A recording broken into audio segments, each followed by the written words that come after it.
Hello everyone, I am Alok and you are watching smart maths. এবং আজকের ভিডিওতে আমি তোমাদের জন্য নিয়ে এসেছি জ্যামিতির থেকে নেক্সট লেকচার। আমাদের এর আগেরই জ্যামিতির অলরেডি 9টা লেকচার বা 9টা ক্লাস আমাদের অলরেডি হয়ে গেছে। আশা করছি তোমরা সেই সকল ক্লাসগুলো দেখেছো। আজকের এই যেটা ভিডিও, সেখানে আমরা কি করব, সেখানে আমরা ক্লাস 10-এ ট্রায়াঙ্গেল আমরা শুরু করেছিলাম, ত্রিভুজ, যার মধ্যে আমরা অ্যাঙ্গেল বাইসেক্টর আর ইনসেন্টার করছিলাম। তো আজকে সেটাই আমাদের কন্টিনিউ হবে, অ্যাঙ্গেল বাইসেক্টর এবং ইনসেন্টার বা অর্থাৎ কোণের সমদ্বিখণ্ডক এবং অন্তঃকেন্দ্রের সেকেন্ড পার্ট। এখানে আরও দু থেকে তিনটে প্রপার্টি সম্পর্কে আমরা জানবো, এক দুটো প্রুফস আমরা দেখবো এবং সেই রেজাল্টগুলোকে তোমরা নোট ডাউন করে রাখবে, কারণ সেখান থেকে আমাদের কোশ্চেন্স আছে, সেগুলোতে আমরা দেখে সেই কোশ্চেন্সগুলো, সেই প্রপার্টিসগুলোকে বা সেই রেজাল্টগুলোকে আমরা ব্যবহার করব।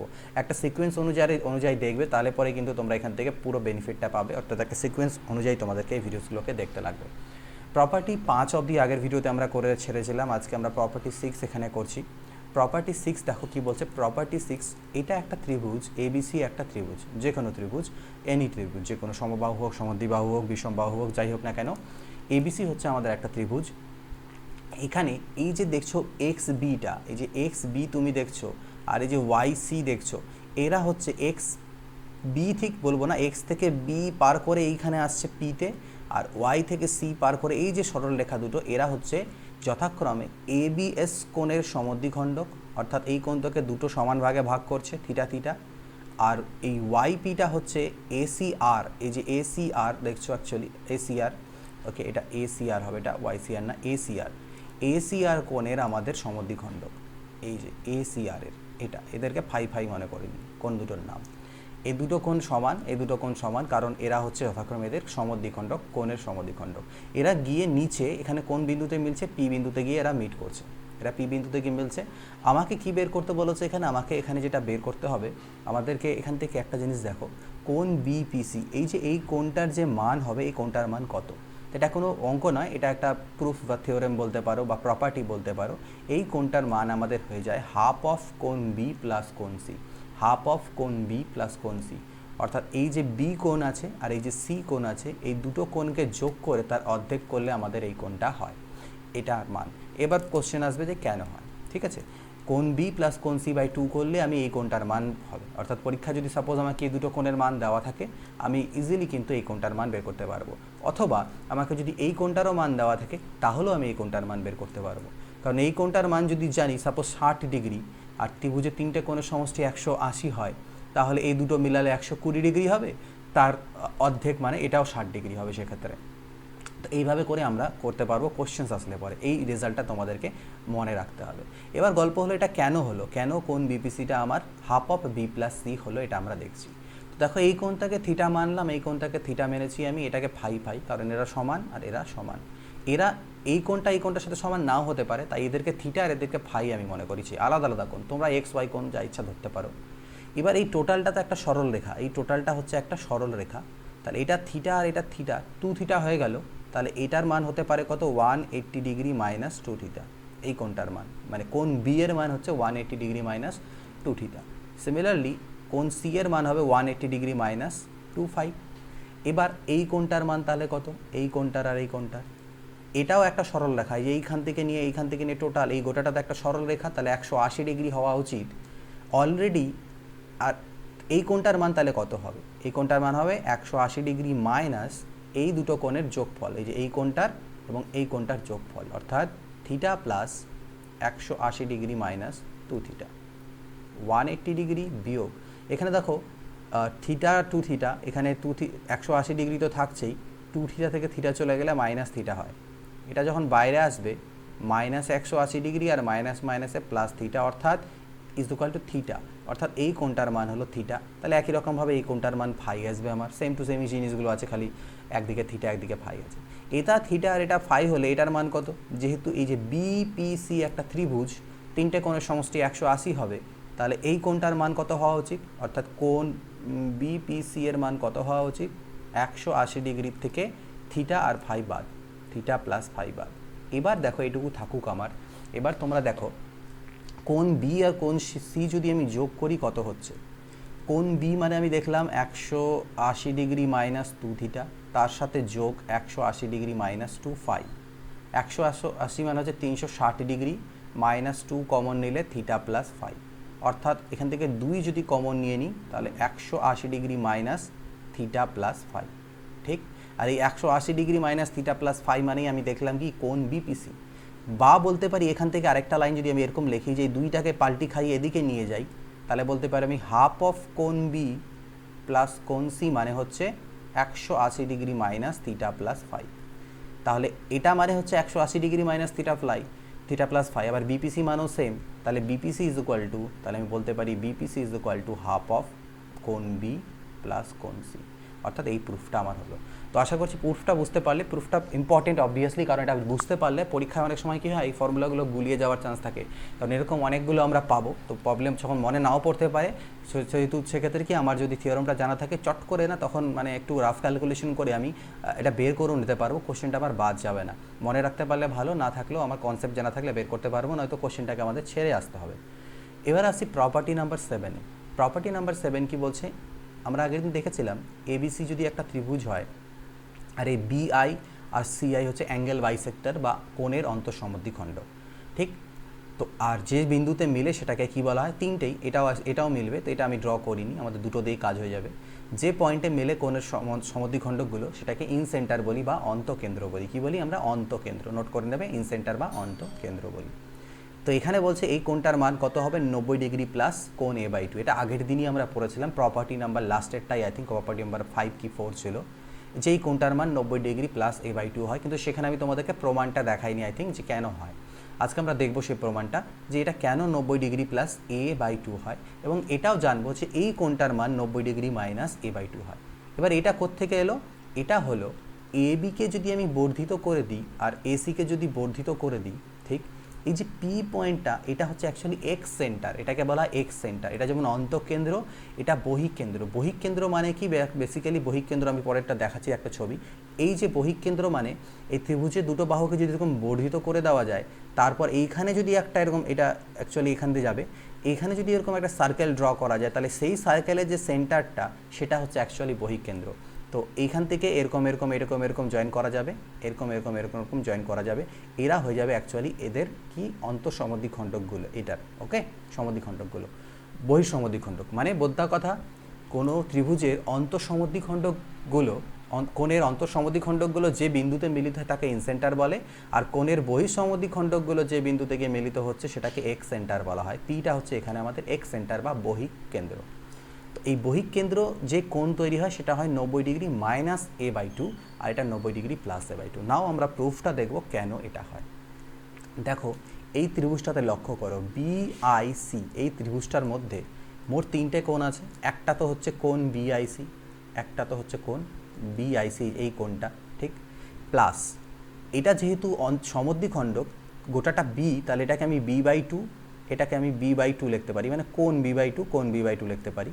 আর এটাকে কোণ c/2, এটাকে কোণ c/2 লিখতে পারি। অর্ধেক অর্ধেক, গোটা কোণটাকে আমি কোণ c বলছি, তাহলে কোণ c/2 আর কোণ b/2 b/2। তাহলে এইটুকুটা হলো কোণ b/2 আর এইটুকু হলো কোণ c/2, কোণ b/2, কোণ c/2। এই তিনটে মিলালে কত, 180 ডিগ্রি হবে। একটা ত্রিভুজের তিনটি কোণের সমষ্টি, লসাগু করে দাও। তাহলে এখানে হবে 2 বিআইসি, এখানে হবে কোণ বি প্লাস কোণ সি ইজ ইকুয়াল টু 180। কোণাকুনি গুণ করলে এখানে 2 ইন্টু বিআইসি তো বাঁচল। এবার কোণ বি প্লাস কোণ সি, বড় ত্রিভুজটা ভাবো, বড় এবিসি ত্রিভুজ, বড় এবিসি ত্রিভুজ। এবিসি ত্রিভুজের ক্ষেত্রে B plus C is equal to আমি কি লিখতে পারি, 180 ডিগ্রি মাইনাস এ লিখতে পারি না? কারণ তিনটি কোণের সমষ্টি 180 ডিগ্রি হয়, অর্থাৎ A plus B plus C is equal to 180। তাহলে B plus C is equal to 180 degree minus A আমি লিখতে পারি। তো এই বি প্লাস সির পরিবর্তে আমি লিখছি 180 ডিগ্রি মাইনাস কোণ এ, আর এই দুইটা এদিকে গুণ হয়ে হলো 360 ডিগ্রি। তাহলে এখান থেকে আমি পেলাম 2 ইন্টু বিআইসি, 2 ইন্টু বিআইসি কোণ, এটার দরকার নেই, 2 ইন্টু বিআইসি কোণ মাইনাস এ কোণ, 180টাও বাঁচে গিয়ে 360-এর থেকে বিয়োগ হলে 180 বাঁচবে। অর্থাৎ আমি এখান থেকে লিখতে পারি কোণ বিআইসি, 2 ইন্টু কোণ BIC equal to 180 degree plus কোণ এ, অর্থাৎ কোণ বিআইসি ইজ ইকুয়াল টু 2 দিয়ে যখন এখান থেকে তুমি ভাগ দেবে, দুইটা এর নিচে আসবে, সেপারেট করলে এদিকে হলো 90 ডিগ্রি আর এটা হলো a/2। তাহলে আমি পেয়ে গেলাম এই কোণটার মান, বিআইসি কোণের মান হচ্ছে 90 ডিগ্রি প্লাস a/2 হয়। প্রমাণটাও মনে থাকলো, আর এই রেজাল্টটাকে অবভিয়াসলি নোট করে রাখবে, কারণ পরীক্ষায় আমাদের বলে দেওয়া থাকবে, এরকম ডিরেক্ট কোশ্চেন থাকে যে এই কোণটার মান দেওয়া থাকে, এই কোণটার মান বের করতে বলে 90 ডিগ্রি প্লাস a/2। তো এটা গেল 90 degree plus A by two. তাহলে এই কোণটার মান এবার দেখি 90 degree minus A by two কীভাবে হচ্ছে। ভালো করে লক্ষ্য করো যে এই গোটা কোণটা আমার কত, এই টোটাল গোটা কোণটা আমার বি, আর এইটা একটা সরল রেখা, গোটাটা এ বি একটা সরল রেখা, তাহলে এটা 180 ডিগ্রি হয়। তাহলে 180 ডিগ্রির থেকে বিকে যদি আমি বাদ করে দিই তাহলে এই টোটালটার মান পাবো, অর্থাৎ 180 ডিগ্রি মাইনাস কোণ বি। আবার যেহেতু এটা হচ্ছে বহির সমদ্বিখণ্ডক, তাহলে এই কোণ দুটো সমান হবে, এইটুকুটা আর এইটুকুটা সমান, তাহলে 2 দিয়ে ভাগ করলে 90 degree minus B by two, অর্থাৎ এইটুকুটা হচ্ছে 90 degree minus B by two, তাহলে এদিকেও হবে 90 degree minus C by two. তাহলে এই গোটাটার মান কত হলো দেখো, এটা 90 degree minus C by two আর এটা সি বাই টু, যোগ দিলে সি বাই টুগুলো কাটা, অর্থাৎ এই টোটাল কোণটা হলো 90 ডিগ্রি। সিমিলারলি এই টোটাল কোণটা হবে 90 ডিগ্রি। তাহলে এটা একটা আমাদের চতুর্ভুজ না, বিআইসিপি চতুর্ভুজ। চতুর্ভুজের 4টে কোণের সমষ্টি 360 ডিগ্রি হয়, এখন মনে রাখো, পরে আমরা দেখবো ওগুলো জিনিস। 4টে কোণের সমষ্টি হয় 360। তাহলে অলরেডি এটা 90 90 180 হয়ে গেছে, তাহলে এই কোণটা আর এই কোণটাকে মেলালে 180 আসা উচিত। এটার মান আমি অলরেডি পেয়ে গেছি, তাহলে এই কোণটার মান হয়ে যাবে 180 ডিগ্রি বিয়োগ এইটা 90 ডিগ্রি প্লাস এ বাই 2, তার মানে 180 degree minus 90 degree minus A by 2। 180 থেকে 90 গেলে 90 ডিগ্রি মাইনাস এ বাই 2। তাহলে এটারও প্রমাণ আমরা পেয়ে গেলাম যে এইটা কেন আমাদের 90 ডিগ্রি মাইনাস এ বাই 2 হচ্ছে। আশা করি বুঝতে পেরে গিয়েছো, দুটো প্রমাণই আমি তোমাদেরকে করে দিলাম যাতে তোমাদের মনে থাকে। তোমরা মনে রাখবে এই পয়েন্টটাও যে I plus P equal to 180 হয়, অর্থাৎ ইন সেন্টারে যে কোণটা তৈরি হচ্ছে, অ্যাকচুয়ালি এটা angle I plus angle P বলতে পারো। ইন সেন্টারে যেটা কোণ হচ্ছে আর যেটা এক্স সেন্টারে কোণ হচ্ছে, ঠিক আছে, ইন অ্যাঙ্গেল বলতে পারো বা এক্স অ্যাঙ্গেল, যাই হোক, সেই দুটো যে সমষ্টি সেটা 180 ডিগ্রি হবে। এই দুটোকে যোগ করো, এ বাই টু কাটা 90 ডিগ্রি যোগ করলে 180 ডিগ্রি। এটা প্রপার্টি 7, ইম্পর্টেন্ট প্রপার্টি। আর একটা প্রপার্টি আমরা আজকে দেখবো, খালি মোট 3টাই দেখবো। 8 নাম্বার এখানে বলছে R1 is equal to delta by S minus A. আগের দিন আমরা দেখেছিলাম যে inradius is equal to কী হয়ে যায়, area of triangle divided by perimeter, half of perimeter, মানে ব্যাসার্ধ ইজ ইকুয়াল টু ত্রিভুজের ক্ষেত্রফল বাই সেই ত্রিভুজের অর্ধ পরিসীমা। এটা ফর্মুলা আগের দিন আমরা প্রমাণ করেছি। এখানে বলছে R1টা হচ্ছে কি, R1টা হচ্ছে বহিঃ ব্যাসার্ধ বা এক্স রেডিয়াস। R1 হচ্ছে আমার এক্স রেডিয়াস বা বহির ব্যাসার্ধ, ঠিক আছে। এটা দেওয়া, এটা ইকুয়াল টু কী হয়, ডেল্টা বাই শুধু এস হয় না, এস মাইনাস এ হয়। এ কোনটা, এ কোণের বিপরীত বাহুর মান আমি এ নিয়েছি, যে এই বাহুটার মান হচ্ছে এ, এটার বাহুর মান সি আর এই বাহুর মান বি, অর্থাৎ ইন রেডিয়াস। আর ইন রেডিয়াস কোনটা হবে দেখো, এই পয়েন্টটা, এটা হচ্ছে ইন সেন্টার, এখান থেকে এর উপরে লম্ব ড্র করো, এখান থেকে এর উপরে লম্ব ড্র করো, এখান থেকে এর উপরে লম্ব ড্র করো। এই যে লম্বগুলো হলো বা এই জিনিসগুলো, এগুলো হচ্ছে আমাদের রেডিয়াস, R1।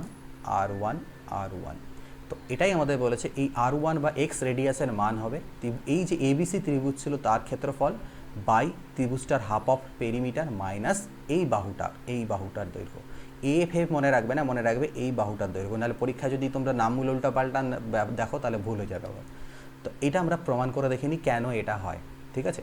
পরীক্ষায় কী থাকবে, তাহলে পরীক্ষায় তোমাকে একটা ত্রিভুজের 3টে বাহুর দৈর্ঘ্য দেওয়া থাকলো, দিয়ে তোমাকে বলবে যে এই ত্রিভুজটি এক্স রেডিয়াস কত হবে বের করো, ঠিক আছে। তো সেক্ষেত্রে আমাদেরকে ওই ত্রিভুজের বাহুগুলোর দৈর্ঘ্য দিয়ে ত্রিভুজের ক্ষেত্রফল বের করতে হবে। মেনসুরেশনে আমরা শিখেছিলাম যে ক্ষেত্রফল ত্রিভুজের কীভাবে বের করে, যেরকম ত্রিভুজ হয় সেরকম ফর্মুলা আমরা অ্যাপ্লাই করি, পরিমিতিতে আমরা শিখে নিয়েছি অলরেডি সেটা। তো সেই ফর্মুলা দিয়ে আমরা ত্রিভুজের ক্ষেত্রফল বের করব। যদি বিষমবাহু ত্রিভুজ হয় তাহলে Heron's formula S into S minus ওইভাবে করে, যাই হোক যেভাবে হোক আমরা বের করব ক্ষেত্রফল। আর বাই কী হয়ে যাবে, হাফ অফ পেরিমিটার, মানে A plus B plus C by 2 minus A করলে পরে আমাদের এক্স রেডিয়াস বেরোবে। এটা খুবই ইম্পর্টেন্ট পয়েন্ট। তো আমরা দেখি এবার কীভাবে হচ্ছে এই জিনিসটা, হচ্ছে তো কীভাবে হচ্ছে।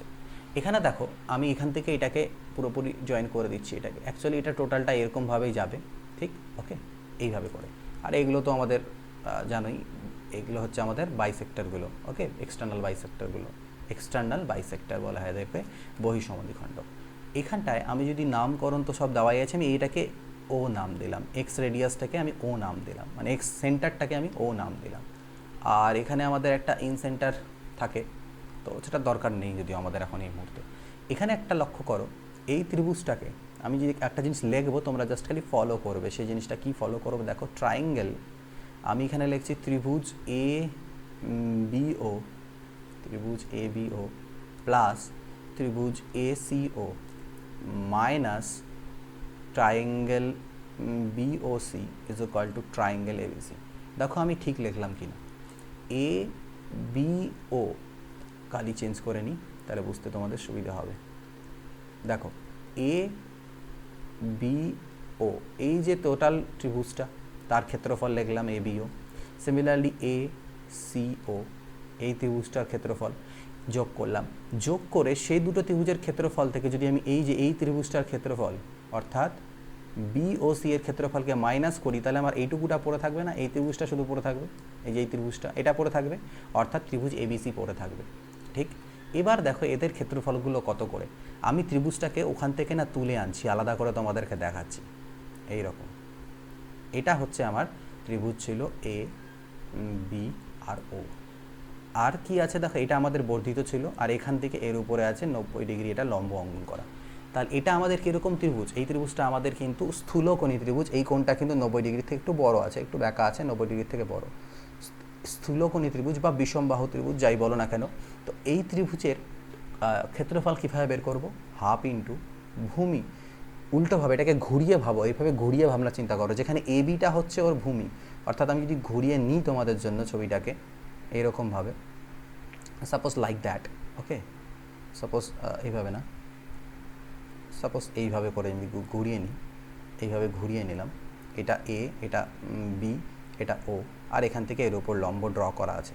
তো এই ত্রিভুজের ক্ষেত্রফলে কী হয়, এটা হচ্ছে ওর ভূমি, ABটা হচ্ছে ওর ভূমি, AB ভূমি, ভূমির মানটা কত আছে, C আছে, C। আর উচ্চতা কোনটা, এই ধরনের ত্রিভুজের ক্ষেত্রে উচ্চতা নিতে হয় এইটাকে, মানে উচ্চতাটা অ্যাকচুয়ালি বাইরের থেকে কাউন্ট করতে হয়, এটা আমরা পরিমিতিতে দেখেছি যে এটার উচ্চতাটাকে বাইরে থেকে কাউন্ট করতে হয়, এটা হয় এর উচ্চতা, হাইট। এই উচ্চতাটা কত দেখো, রেডিয়াস মানে R1, এটা হচ্ছে এর ক্ষেত্রফল। সিমিলারলি ত্রিভুজ যখন তুমি ACO নেবে একই রকম, হাফ ইন্টু এর ভূমি হচ্ছে B, ওই উচ্চতাটা আবার ওর R1ই, মাইনাস BOC ত্রিভুজ যখন নিচ্ছে এই BOC, তখন তার ভূমি হচ্ছে BC, যার মানটা ছিল আমাদের A একক, অর্থাৎ হাফ A ইন্টু এরও উচ্চতা হচ্ছে R1 ইজ ইকুয়াল টু এই ABC ত্রিভুজের ক্ষেত্রফলকে শুধু ডেল্টা আমি লিখলাম। এখান থেকে আমার দেখো আমার কি কমন যাবে, আমি এখান থেকে না R1টাকে কমন নিলাম, তাহলে হাফ C, হাফ B আর হচ্ছে half A is equal to delta. এখানে আমি একটু কারুকার্য করবো, কীরকম, হাফ C তো থাকলোই, মানে C/2 তো থাকলোই, B/2 থাকলো, আমি না A/2 লিখলাম, A/2, কিন্তু এখানে তো মাইনাস A/2 ছিল, এখানে আমি প্লাস A/2 লিখেছি, সেই জন্য আমি একটা মাইনাস A করলাম। দেখো মাইনাস A, মানে A থেকে A/2 চলে গেলে মাইনাস A/2 পড়ে থাকে, মানে 1 থেকে হাফ চলে গেলে মাইনাস হাফ থাকে। একটু কারুকার্য করলাম, তাতে আমার লাভ কি হলো, এখানে আমার লসাগু যদি করি তাহলে উপরে আমার A plus B plus C পড়ে থাকবে, this is equal to delta. এবার A plus B plus C/2 মানেই তো অর্ধপরিসীমা, অর্থাৎ আমি এখানে লিখছি সেটাকে R1 ইন্টু অর্ধপরিসীমা মানে কি S minus A is equal to delta, বা R1 is equal to delta by S minus A, delta by S minus A। তো এই প্রমাণটা আমাদের হয়ে গেল। তো এটা প্রমাণটা ইম্পর্টেন্ট আছে অবভিয়াসলি একবার বোঝার জন্য, যারা বুঝতে মানে জ্যামিতিটাকে জানতে চাও বা বুঝতে চাও তাদের জন্যে। এটাকে নোট করে যদি এমন করে নিজের মতো করে রাখো, তাহলে এখন কেন ইন ফিউচার পরবর্তীতে জ্যামিতিতে তোমার সমস্যা হবে না। যেদিনই হোক নিজের নোট বের করে দেখলে আবার সেটা বুঝতে পারবে, নিজে বুঝতে পারবে, পরবর্তীতে অন্যদেরকেও বোঝাতে পারবে। তো এই প্রপার্টি 8 অবধি আজকে আমি করালাম। নেক্সট দিন আমরা এর পরের যেটা পার্ট আছে যতদূর সম্ভব পারপেন্ডিকুলার বাইসেক্টর বা মধ্যমা বা মিডিয়ান কিছু একটা আছে সেগুলো আমরা করব। যদি ভিডিওটা ভালো লেগে থাকে তাহলে কিন্তু অবশ্যই তোমরা লাইক দিও একটা, এবং বাকিদের সাথে শেয়ার করো। চ্যানেলে নতুন থাকলে সাবস্ক্রাইব একদম করে নেবে, তাহলে এই ধরনের আরও ভিডিওস পাবে, লাইভ ক্লাসেসগুলো তোমরা পেতে থাকবে। এবং স্মার্ট ম্যাথসের যে টেলিগ্রাম চ্যানেল t.me/smartmaths সেটাকে তোমরা অবশ্যই জয়েন করে নিও, ওকে, t.me/smartmaths এটাকে জয়েন করতে ভুলবে না। ফেসবুক পেজ আছে সেটাকেও ভিজিট করো। এই ভিডিওতে এইটুকুই, কালকে পরবর্তী দিন দেখা হবে। Till goodbye, take care and always keep practising.